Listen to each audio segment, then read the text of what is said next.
Coming to the criminal side, we find most of the advocates drifting more towards the criminal side because there's ready-made material available to you in the form of a typed matter, and there's nothing more to draft on the criminal side.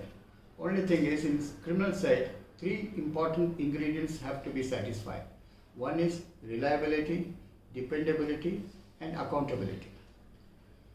And on the criminal side, we have to make a note of the various documents that are filed by the prosecution. And one important factor is that the prosecution is launched by the concerned police, and whenever it is represented by state, represented by the concerned police station. The first and foremost on the criminal side is the FIR, or what is called the First Information Report, as laid down in section 154 CRPC. First Information Report need not be lodged on the side of the victim.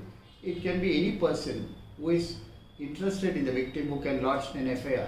And once an FIR is lodged, it is the duty of the police to register the FIR and enter in a diary called the GD, or General Diary.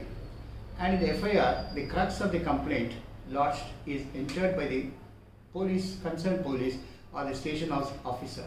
And it's a book which is always readily available in every police station.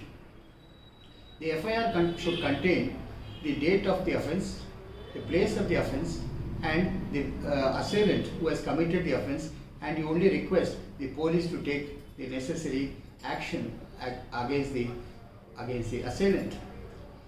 The next step, once an FIR is filed, is a crime is registered and investigation is taken up by the police.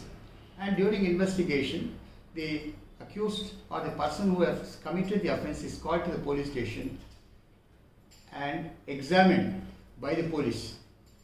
And in case he has to be arrested, you will be arrested, but now under the amended CRPC, 41A summons are issued where the accused has to be present before the police station, and the police officer is entitled to release him on bail, or what is called station bail. Only when the case is of a non-bailable nature, the accused is sent to the court and remanded to 14 days as per the mandatory period. And you must also know what are the documents filed by the prosecution. One is the FIR, second is the complaint, third is the Panchanama, fourth is the Shava Panchanama as it is called, or the dead person's Panchanama, the autopsy report which forms part of the complaint and also the offence, and also the necessary documents which incriminates the accused in all aspects. First and foremost, when we try to cross-examine on the criminal side, you must know the ingredients of the offence. For example, when the charge is under 406 and 417 IPC, that's breach of trust and cheating. First and foremost factor that has to be established is in 406, there is a breach of trust. There is a trust and confidence reposed, and the person in whom trust and confidence has been reposed has betrayed the confidence, and the person has become a victim in case of the betrayal of the trust and confidence. And first and foremost, in a case of cheating, all cases of cheating fail because the ingredients of the section, that is what is called 406, is not satisfied. 406 and 420 or 417 goes together, and one has to live together and first prove the ingredients. First you will have to see whether the ingredients of the offence has been made out or not. Then coming to the case of kidnapping or abduction, the ingredients of kidnapping and ingredients of abduction has to be clearly proved and established. First and foremost, a clever cross-examiner has to examine whether the ingredients have been made out or not. And once the ingredients are not made out, there is no offence committed. And always the theories of jurisprudence is that you can allow 99 accused to go out, but you cannot punish an innocent person. That is called the benefit of doubt theory. Then you have got the second theory called the reasonable and probable doubt theory, which is now relied upon by the court because of change of circumstances. Here, even if the prosecution is able to prove 1 point, the 99 points are in favor of the accused.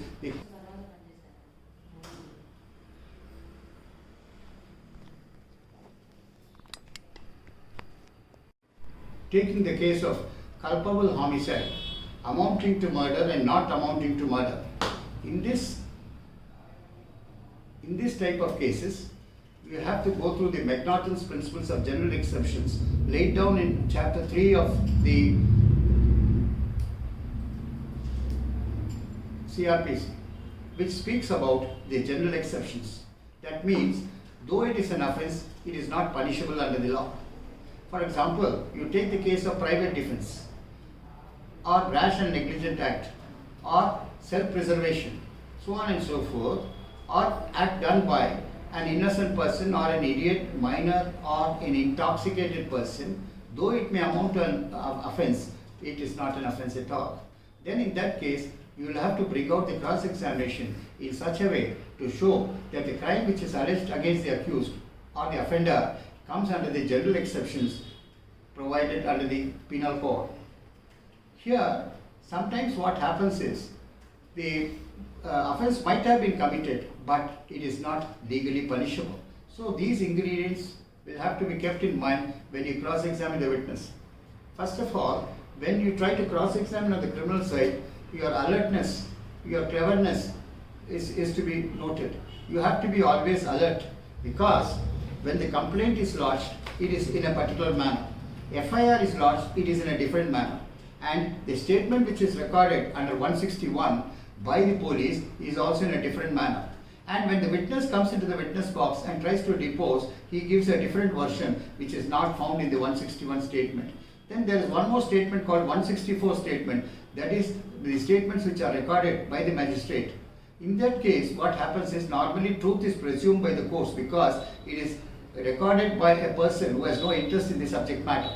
Here, the autopsy also which is filed, that is the post-mortem report as you call it commonly. Here also some contradictions will be there, and in dying declarations also, different dying declarations are given where there are additions, alterations and improvements made, and you have to keep track of them. And in most of the in criminal cases, mostly you have to be very, very alert, because your alertness will count. And one thing you must remember on criminal side is the court will not rely on the evidence of the complainant as well as the IO or the investigating officer. You have to rely more on the eyewitnesses or the punch witnesses and try to destroy their testimony by clever cross-examining, and also try to point out the contradictions and inconsistencies. Here also on the criminal side, once you get a positive answer, don't come back to that question again, because you will be giving an opportunity to the witness to correct himself. And sometimes what happens is, when you address yourself to the audience, when you are cross-examined like in cinematic situations,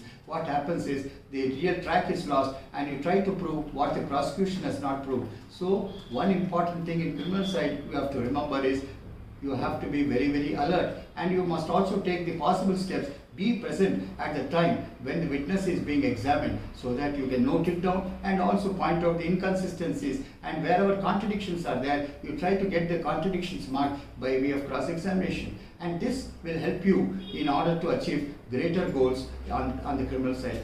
Then we have got the latest cases, latest laws also on criminal side, like money laundering, FEMA cases, or ED cases, or anti-corruption cases, or Prevention of Corruption Act.